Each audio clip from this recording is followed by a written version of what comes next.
राज्याच्या राजकारणातून येते महत्त्वाची बातमी। थेट दिल्लीमधून उद्धव ठाकरे यांना पुन्हा पक्ष आणि चिन्ह मिळणार। त्यांना पक्षचिन्ह मिळण्याचा मार्ग झालाय सुकर। एकनाथ शिंदेंना सर्वात मोठा धक्का नेमकं झालंय काय ते सविस्तर आपण बघूया। गेल्या 1 ते 1.5 वर्षापासून तारीख पे तारीख असा कोर्टाचा खेळ चालू असताना आता ठाकरेंसाठी महत्त्वाची आणि ब्रेकिंग न्यूज आलेली आहे। उद्धव ठाकरेंना पक्षचिन्ह मिळण्याचा मार्ग तर सुकर झालेला आहेच, परंतु शिंदेंना हा मोठा धक्का मानला जातो।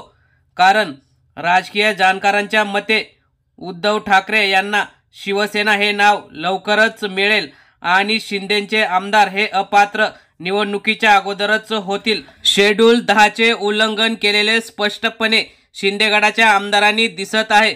त्यामुळे ते अपात्र होऊन त्यांना एकतर भाजपामध्ये विलीन व्हावं लागेल किंवा अपात्र व्हावं लागेल। त्यामुळे ठाकरेंना या महिन्यातच न्याय मिळण्याची शक्यता आहे।